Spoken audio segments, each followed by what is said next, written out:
Welcome back to the PFC podcast. The views and opinions you are about to hear are the speakers and do not necessarily reflect those of anyone else. Now on to the podcast. Welcome back to the PFC podcast. This is Dennis, and today I'm with Alex. How are you doing today? Oh, I'm doing great. Thank you. Today is an amazing day, to be honest, and I'm so excited to be here with you and talk. This is awesome. Very amazing. Good.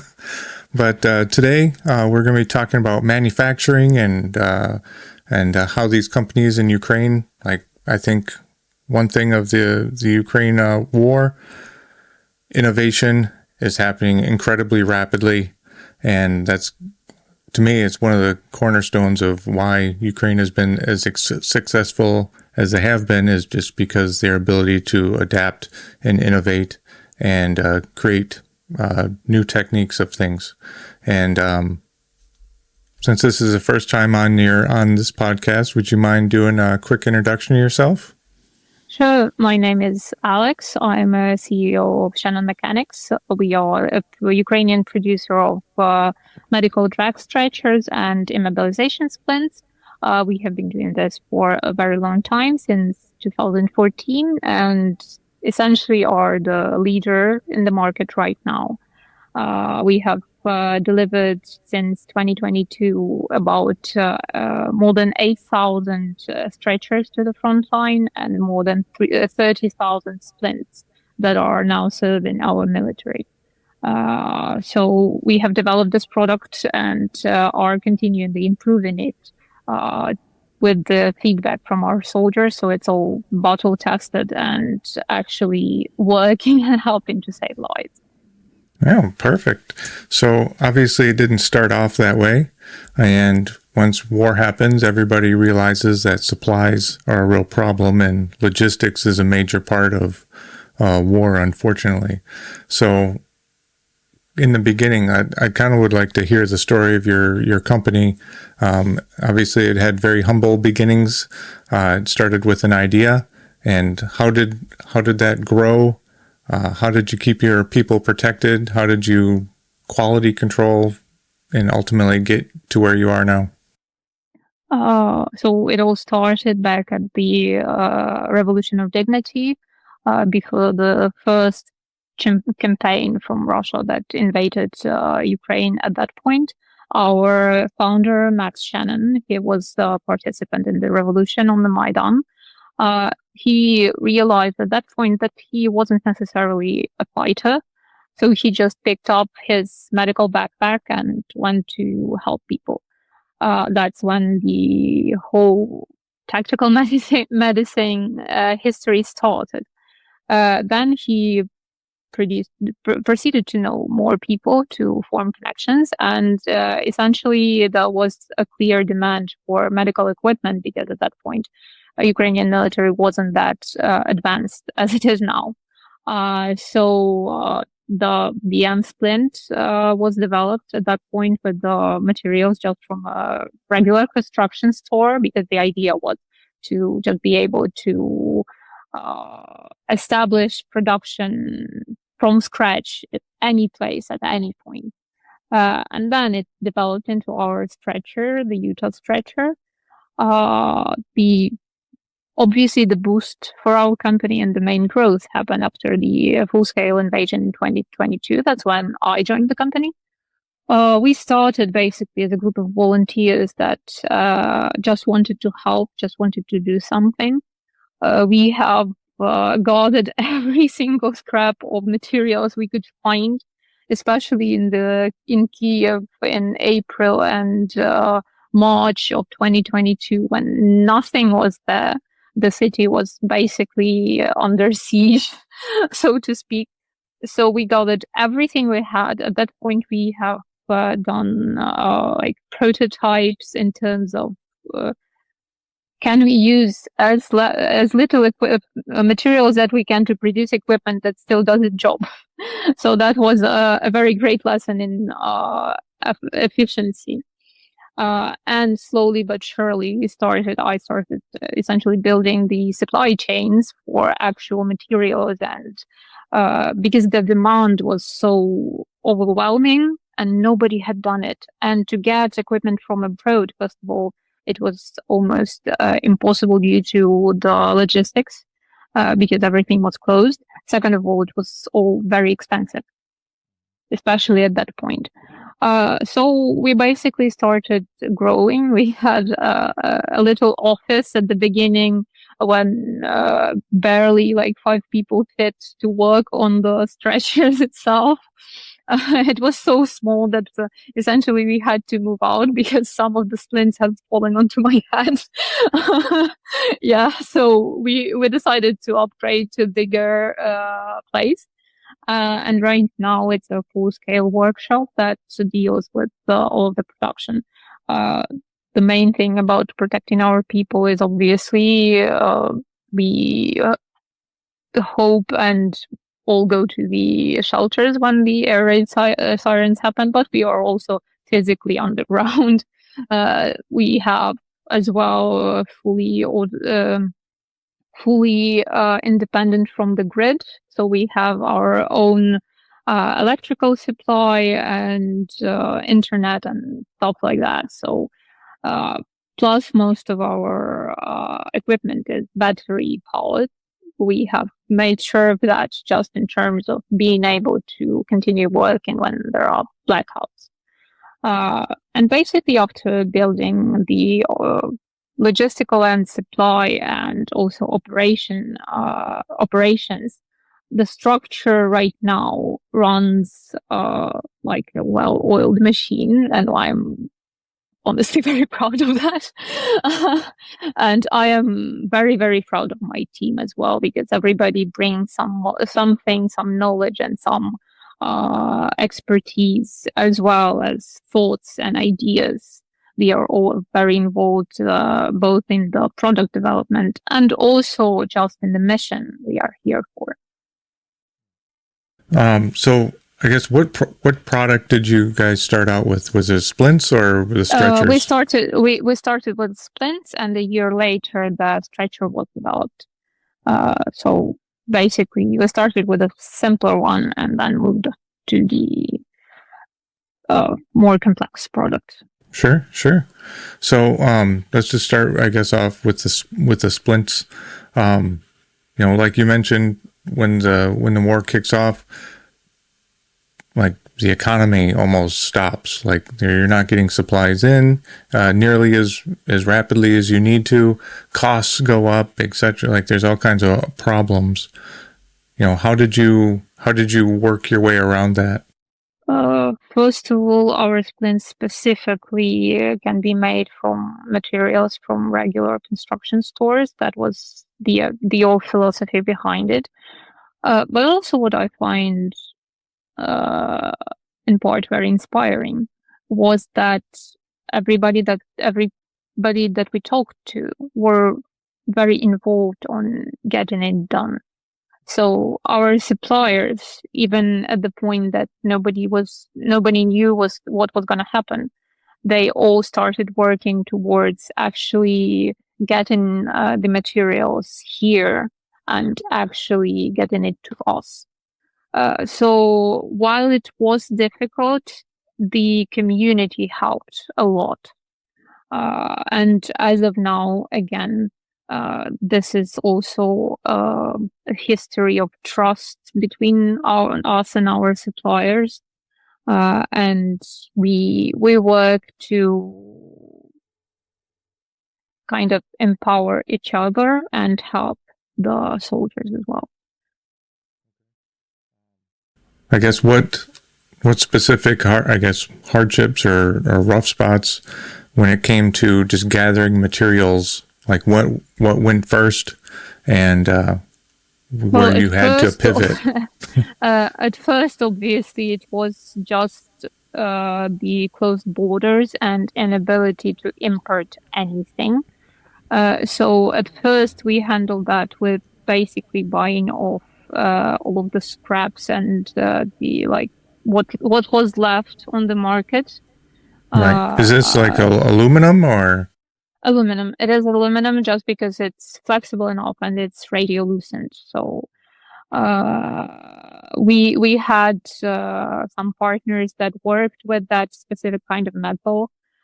So we were lucky to actually be able to buy off a part of their warehouse stock that was left from before the war.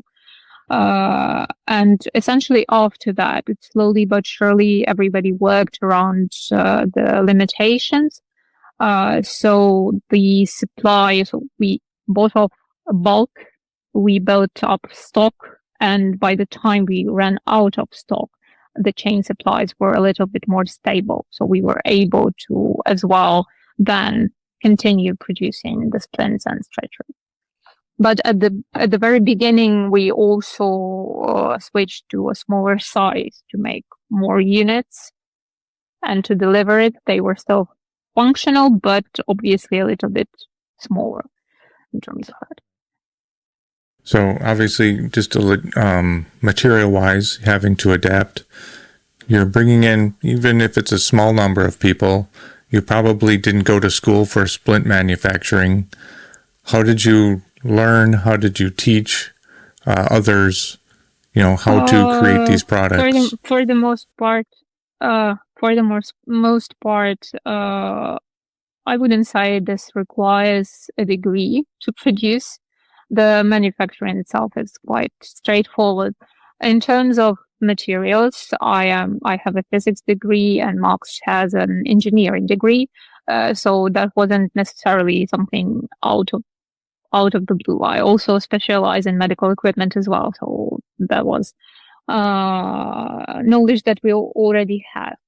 And that's also part of the philosophy of the production, that it should be easy enough to produce in order to be able to rapidly scale if there is a need and contract back if there is less demand.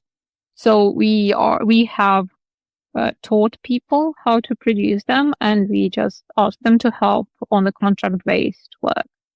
But in any case, we try to make the production part as straightforward as possible in order to basically teach anyone how to do it. Our philosophy also, on top of that, we try to give as much work to actual people rather than machines, just because that also supports the actual families and actual people in the community. So yeah, we can automate. We can also have a more specialized person that sits and cuts out stretchers with a laser. But at the end of the day, that's one person when we can keep up with the demand, but also feed 3 families just because they are doing it by hand. And people feel involved as well in the bigger mission. You say you started off as volunteers. I mean, volunteering work only goes so far. Eventually, you're going to get hungry, and if you don't have any income coming, you're going to have to find something else to do. So, being able to. This is also a part of a debate, around military manufacturers. Like, oh, you are earning money on war. No. This is not about earning money. If we don't earn money, we cannot keep running the business, and nobody gets stretchered. Because, yeah, sure, at first it was based on basically our own finances that we pulled in and bought as much as we could. But at the end of the day, we have to pay people for their work. We have to pay for materials.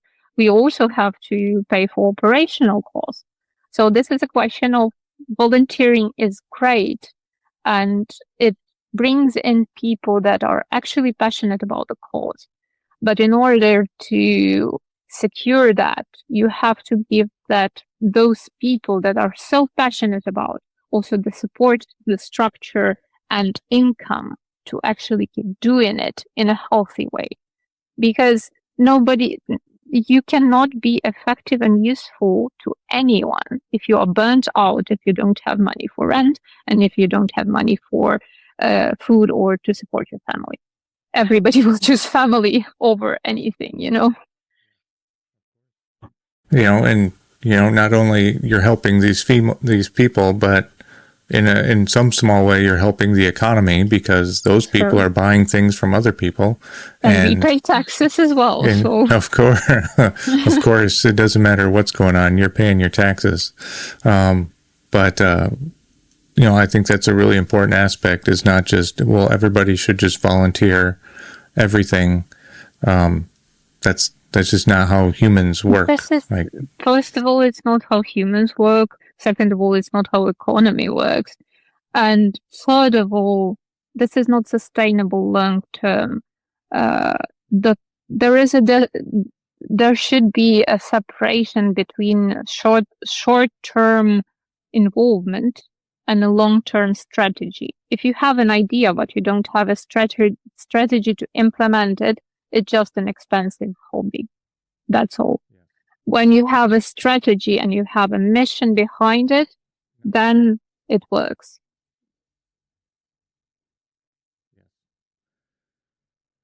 So the splints, we're building in our underground facility. Like, how are you doing quality control? How are you ensuring that the splint is doing the thing you want it to do? First of all, the first kind of units were tested within their technical requirements at the very beginning. Right now, the quality control basically is limited. Don't want to say limited, but the procedure is visual control, because basically the quality of the materials are carried out by our producers and distributors. So we are controlling our part, and the actual assembly of the splint can be controlled visually. So if anything is chipped or scratched, it goes into a separate pile, because it will work. If there is a minor scratch on the splint, it will still work. And those basically go into a donation bin, So they are not going to waste, but they are free. We put a splint with every stretcher, even if it wasn't ordered, for example. And basically those that pass quality control go into a commercial pile, so to speak, then get sold and distributed. So do you happen to have a version of that? The volunteering splint? Yeah. I think it'll help just to understand. I will need 1 second to go grab it.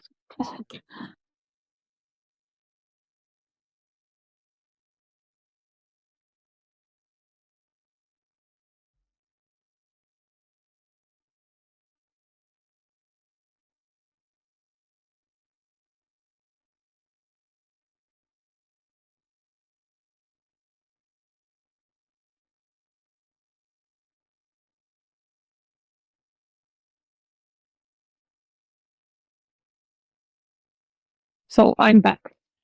This is how it looks in the packaging. So this is basically folded. We don't roll it because it's basically this one fits perfectly into a NATO size medical pouch. So this usually takes up less space than just rolling it, like Splint does. And basically you can unfold it and fold it back again. It's easier than to roll it back down. It's just faster. So this, I can basically open it and show you a little bit more clear. So this is how it looks. And you can unfold it. You can also cut it to the size if you need a smaller one. And basically you can visually inspect if there is any scratches or tears or anything. So basically, it's a very straightforward product. Yeah, and that has an aluminum core. through it? Yes, that's why it's that's like a little bit rigid, so you can basically give it a profile you need. Yeah, and it's reusable. It's hypoallergenic, and it can withstand water and fluids and disinfection. It's also radiolucent, so you don't need to take it off when you actually finally get to the hospital, because trust me, I have seen all kinds of things used as splints. I have seen chair legs used as splints. I have seen sticks used as splints. I have seen license plate used as splints, and that is the best one. But I have seen, which is still haunts me nightmares sometimes. I have seen an AK-47, loaded AK-47, used as a splint for a leg, with the magazine stripped on. So that was like, trust me, you want to have a splint, even if you are not military. To be honest, I have one in my car. Like, I would rather have one. We have a funny story when our Max actually broke a finger. And he came into a hospital. Obviously, he fixed his finger with his own splint, like, obviously. And he comes to the doctor, and doctor is like, "What is that?"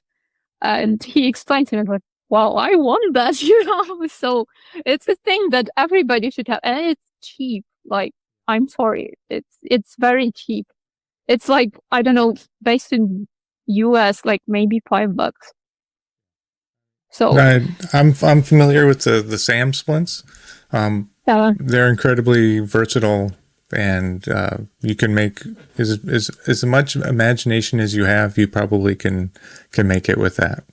Yeah, this is basically our spin on some splints. Ours are a bit more rigid, just because based on feedback and based on the conditions they are used in, it's a little bit more useful to have them more rigid and to have more fixation strength than a SAM splint. And also, it's cheaper in Ukraine to get this than a SAM splint, because, like, taxes and import costs are skyrocketing. Right. Yeah. Of course. So is that that's the splint your company makes? Yes. This is the BM splint. Like, you can see it right there. We have all kinds of sizes, but just due to the efficiency in terms of wool, we are now making 3 sizes. Like, one is the M9, which is identical to some splint size, NATO standard. M10 that is a little bit longer, just 5 centimeters longer. Some just favor that. And a wider one for the lower limbs, which is M12. We also have smaller sizes, but just for the sake of the cost effectiveness of the production, we don't produce them in scale, but anybody can get them. So. Now the litters, on the other hand, is that a litter right behind you? No, that's just that's just stuff. That's just boxes. Okay. Stuff. Yes, I can ask my friend to bring me okay. one. That's okay. But so, you decide, hey, we can do more things. Okay, let's start with splints. So, I mean, the military production terms the easiest. Okay, so does this look like a foxtrot litter? Is this a regular like NATO litter where you have 2 rigid poles that can collapse and there's fabric? First of all, we do not use fabric. We do not use rigid poles. This is more of a foxtrot Sketco style. Oh, okay. I have one here. Like, this is what it looks like in terms of when it's in a transport position. So it rolls up. This is the smallest one, so you can see how little it is and how easy I can carry it. So this made with plastic, which is flexible enough to roll up into the roll. And it's also rigid enough in order to protect the back from the additional trauma when dragged. It is also, the idea behind it was that as the reality show us that the evacuation is not glamorous at all. When we think about modern war, we expect AI, drones, and robots and stuff like that. But at the end of the day, it is not. Yeah, sure, drones are used widely, especially in the last years. The drones have made a huge improvement. But at the end of the day, these are humans who operate them, and these are humans that go injured. And the terrain is so complex that it's almost impossible to get there by a vehicle, especially with the drones ahead. So the first phase of evacuation, which is often overlooked in Western doctrines, I feel like, because everybody is basing like, oh, we get a vehicle out there. No, you won't, unfortunately. The idea was that the worst scenario that can happen, there's just the two of you and your injured buddy. And if you have a rigid NATO stretcher with 2 poles, you can do anything. You can just do anything. Do nothing. And you have to be able to be dragged out by one person only. So this was designed with that in mind, with the lack of personnel, with the very difficult terrain, because it's not only just forest or field, it is also ravines, it's also buildings, it's collapsed structures, it's completely destroyed city. And to get somebody out from a very narrow place and then also get them out quickly enough without injuring yourself and also going far enough is almost impossible with anything else. Like soft stretchers do not work. You have to carry it. Rigid, like NATO style 2 poles and a canvas.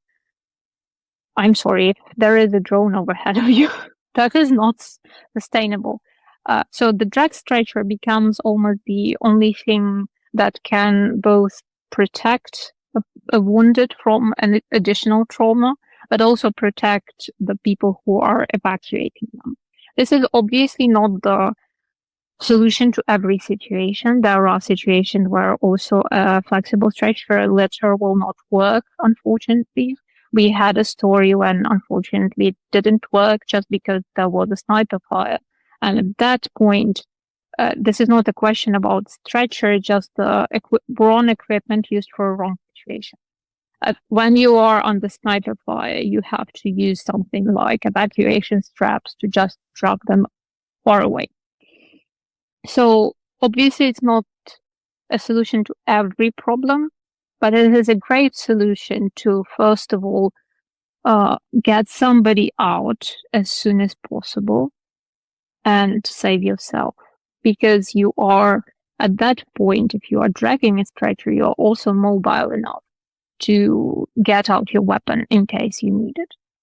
And also, with the development of military technology, it's also integratable with, say, UAV delivery, with the ground drones evacuation as well. We had a story where a reconnaissance unit has strapped down a stretcher to the quadricycle, and they evacuated that way. And to be honest, an American product has ripped. Ours didn't. They have to go back and strap ours to get the guys out. So it is important to understand the philosophy about that. Also, evacuations doesn't happen quickly. This is not 5 minutes. We had a story where the evacuation, like a guy dragged his body for 8 kilometers. And it's a long time, especially when you have a 100-kilogram guy behind you in a stretcher. You have to drag him out. So this is not fast, and there are solutions in our product specifically that also prevent not just secondary trauma, but say hypothermia, which follows blood loss. And also, war doesn't stop when snow comes. Yeah, and there is mud, there is snow, there is a whole lot of stuff on the ground that can cut, that can rip, that can just desecrate a person. Like, especially, and if a person is already injured and their back is already fucked up, sorry, that's also a very important thing. And we cannot forget about additional point of use, which is sad and heartbreaking, but there is also a part where it's not just wounded that are carried out by stretchers. When we are fighting a war and we have people risking their lives for that, we have to give them not only dignity in life, but also dignity in death. And bringing someone's body back to their family to give that family closure is even more important in some cases. Because not more important than life, obviously, but I know people that thanked the stretchers just for the ability to get someone's body home. And that is also important. And in the end of the day, we can obviously, war is usually measured by territory, amount of enemy tech destroyed, or contested cities or whatever. But at the end of the day, I think that this is a question that it's a price we put on a life that defines us and defines the country and the nation. And I know that there is a Ukrainian military commander that said that every soldier that came back to service is a strategic win for Ukraine. I agree with that. But also I think that every life saved, even that if that person didn't go back, is a win, period. This is about bringing somebody home, giving their son, daughter, husband, father, mother, whatever, back. End of story. And this is important, because if we forget about that, then this just becomes a bloody, gruesome game about territory. We have to remember about people and make sure we give them the most amount of chances they can to get back home. Yes, of course. And I think, and I've talked to others about this as well, just the psychological, like there is going to be a future in Ukraine. Yeah. One day this will end. And if it just became about body numbers and equipment and buildings, you're going to have a pretty hollow country if you stop thinking about the people that live there. You have to, when you go to fight a war, you have to ask yourself, what comes next? What comes after you win a war? What are you fighting for? Because if this is about, how many fuel tankers we can destroy, that is not sustainable. We have to understand what world we want to live in. And I would like to live in a world where a father gets to go back to their children, when a loved one gets to go back to their family. That is important. Everything else, like, I would rather have people back home than another destroyed tank. That's the core of it. Yeah, and that's something I think both sides need to think about, because what's going to be left If everybody is suffering from PTSD, like, you're not going to have You don't even have to be in the at the front line to suffer from PTSD. Half of the population already has it. So, right? Yeah. So I have PTSD yeah. and I wasn't in an active fight. So, and that's rough already as is. Yes. You know. Right. So, I mean, in the Yeah. future, like, this is a problem that's going to continue for generations. Yes. This is a generational trauma that has to be addressed. And again, as I said, this is not just about winning a war. It's about giving people the support and dignity in their lives and death. So people that survive should have support, physiological support, monetary support, and also psychological support, because it's rough as hell. Like sometimes even when I speak to someone abroad, I feel myself so detached from their reality that I don't know how to live outside of it. And I just lived in Kyiv for the last 5 years. This is not something that, like, I wasn't in Mariupol, which is even like, it's a disaster, it's a tragedy. And I cannot imagine those people, what they are suffering.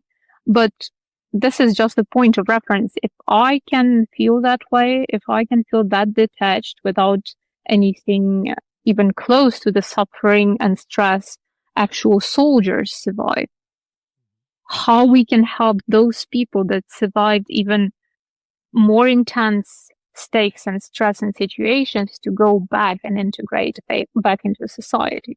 Because to be honest, this is not, I know this may sound controversial for someone, but it is about a peaceful society, and soldiers and veterans, while having to be infinitely respected and infinitely supported, they are the ones who have to integrate back into peaceful life.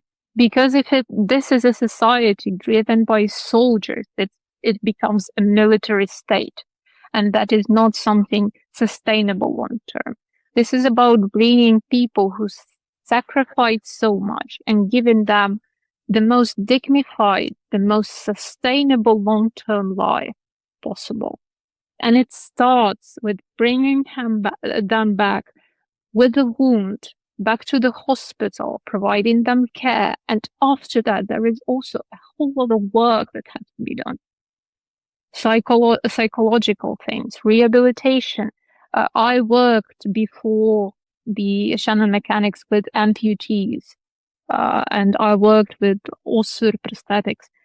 And that is also a whole separate world that needs addressing, because it's hella hard to live after you survived all this. And people need support, people need respect and help.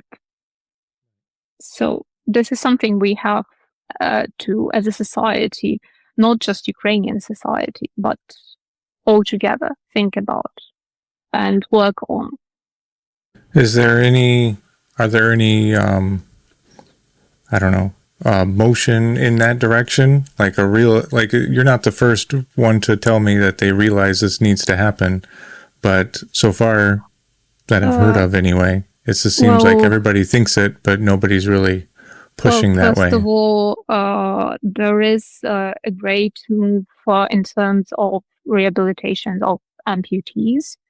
My personal friend is a director of also Ukraine that also has opened its own representative in Ukraine. They are working also with the Superhuman Center, which is an amazing place that provides both prosthetics and further rehabilitation and skills for amputees to live on. There are also initiatives regarding the PTSD care and psychological support for former and current military. I would love to see that on a broader scale. But there are already promising things. It is mostly driven by personalities and actual private people who just want to help and see the need.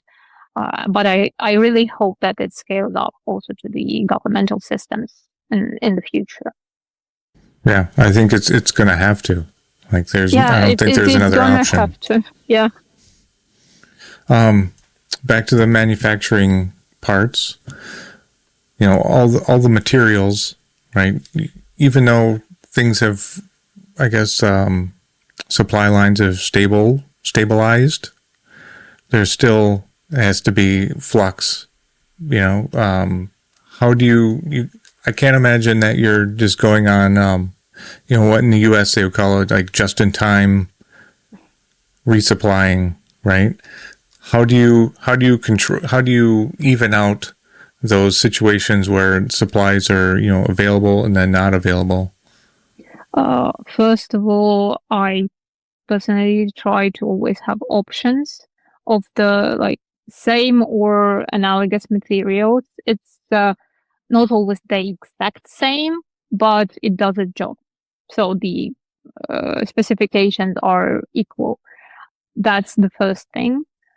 Second of all, I hope I do my job right. And I plan out not just at least it worked thus far, not just the production scale, but also the procurement of the materials before the production even happens.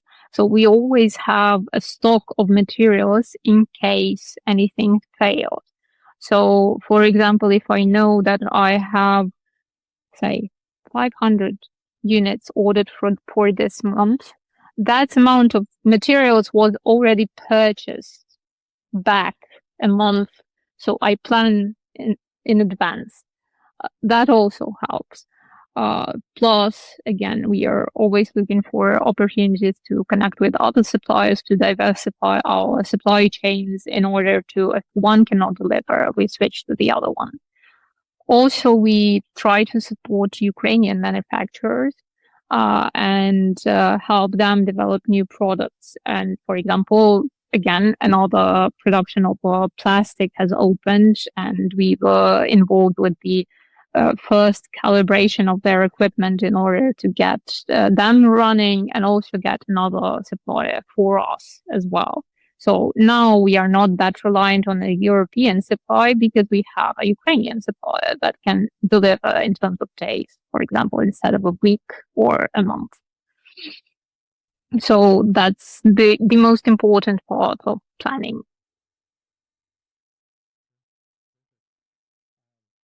As we're getting close to an hour, what would you say has allowed your company to be successful even though there is a war going on in the same country? I think unfortunately, which is sad, and I would rather not have that. The first reason is war. This is a product that is in such a high demand because of the war. I would rather not have it. I would rather not have a war and still be a volunteering thing. But we have what we have. But also, I think the most important part was how much people wanted to be involved and to help. And after that, it's also about trust between people we met along the way, and trust that was built between us and our customers, and the feedback from soldiers. And to be honest, there are days when I'm tired, but photos from the front line with soldiers receiving our stretchers is what makes me keep going. So I think the most important part is people and connections and community and mutual support. Second of all, as well, is support from outside, because that's where donation come from, and that's what makes charities able to make orders, and us as well to be able to run and to produce them. So again, it kind of circles back to the people. So it's just humans being humans, which is sometimes they are dumb and sometimes they are so inspiring and great. And also there are a lot of lessons that they teach us, and Just we teach each other about overcoming things, about being flexible and talking to people, not being afraid of just, oh, this failed, whatever. No, if it's failed, you have to fix it. You have to talk with people, you have to meet people and find ways around it. So that I think that humans being humans is the most important thing. I agree. Well, thank you, Alex. I really appreciate you jumping on. Thank you. It was a pleasure to speak with you as well. That's it for today's podcast. Make sure to go to our website, www.prolongedfieldcare.org. Check out our free downloads and a ton of other helpful information. Grab a bag of our fresh roasted PFC coffee, links in the description below, and stay on the bleeding edge of combat and austere medicine. This is Dennis for the PFC podcast. Out.